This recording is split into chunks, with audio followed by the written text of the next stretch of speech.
हम लोग एक ही चीज पर न जाने कितनी बार टैक्स भरते हैं। जैसे कि जब आप पैसा कमाते हैं तो इनकम टैक्स भरते हैं, उस इनकम से आप गाड़ी खरीदते हैं तो गाड़ी खरीदने पर जीएसटी देते हैं, जब गाड़ी खरीदते हैं तो रोड टैक्स भी सरकार आपसे वसूलती है, फिर रोड डेवलपमेंट सेस भी आपसे लेती है, अब आप मोटर इंश्योरेंस भी कराएंगे गाड़ी का तो उस पर भी जीएसटी लेती है, और उसके बाद आप जब पेट्रोल या डीजल भरवाएंगे उस पर भी सेस और वैट लेती है, और अंत में जब आप अपनी गाड़ी को सड़क पर चलाएंगे तो टोल टैक्स के नाम पर जनता से पैसा वसूलती है। इतने सारे टैक्सेशन ओवरलोड कर कर हम इस देश के आम आदमी का खून चूस रहे हैं सर। इस देश में इन्फ्लेशन पर भी जीएसटी लग रहा है।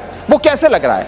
एक प्रोडक्ट जो 100 रुपए का बिकता था उस पर 18% जीएसटी हुआ करता था, आज वो वस्तु महंगी हो गई, 100 से 150 रुपए की बिकने लगी, अब 18% 150 रुपए पे लगने लगा, यानी कि 50 रुपए की जो महंगाई है उस पर भी सरकार जीएसटी लेने लग गई है, which is GST on inflation. में जिन लोगों को अर्थशास्त्र के बारे में जानकारी नहीं है उनकी राय पे अगर बजट बनाएंगे तो इसी प्रकार के फ्लिप फ्लॉप्स देखने को मिलेंगे। क्या हमारे देश की वित्त मंत्री इन्फ्लेशन एडजस्टेड प्रॉफिट्स में विश्वास नहीं रखती? क्या उन्हें इन्फ्लेशन का ज्ञान नहीं है? क्या वो जानती नहीं कि इस देश में महंगाई एक प्लेग की तरह फैलती जा रही है? सरकार का एक सूत्री मिशन है टैक्स, सरकार का कमीशन है टैक्स।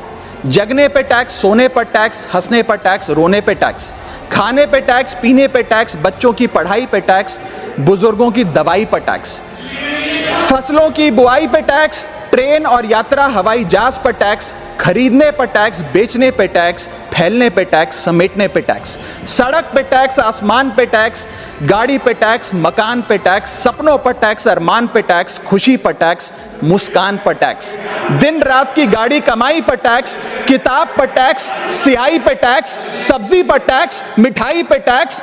सरकार जनता से वसूल रही है बीजेपी से दिल लगाई पर टैक्स। हम लोग एक ही चीज पर न जाने कितनी बार टैक्स भरते हैं। जैसे कि जब आप पैसा कमाते हैं तो इनकम टैक्स भरते हैं, उस इनकम से आप गाड़ी खरीदते हैं तो गाड़ी खरीदने पर जीएसटी देते हैं, जब गाड़ी खरीदते हैं तो रोड टैक्स भी सरकार आपसे वसूलती है, फिर रोड डेवलपमेंट सेस भी आपसे लेती है, अब आप मोटर इंश्योरेंस भी कराएंगे गाड़ी का तो उस पर भी जीएसटी लेती है, और उसके बाद आप जब पेट्रोल या डीजल भरवाएंगे उस पर भी सेस और वैट लेती है, और अंत में जब आप अपनी गाड़ी को सड़क पर चलाएंगे तो टोल टैक्स के नाम पर जनता से पैसा वसूलती है। इतने सारे टैक्सेशन ओवरलोड कर कर हम इस देश के आम आदमी का खून चूस रहे हैं सर। इस देश में इन्फ्लेशन पर भी जीएसटी लग रहा है। वो कैसे लग रहा है? एक प्रोडक्ट जो 100 रुपए का बिकता था उस पर 18% जीएसटी हुआ करता था, आज वो वस्तु महंगी हो गई, 100 से 150 रुपए की बिकने लगी, अब 18% 150 रुपए पे लगने लगा, यानी कि 50 रुपए की जो महंगाई है उस पर भी सरकार जीएसटी लेने लग गई है।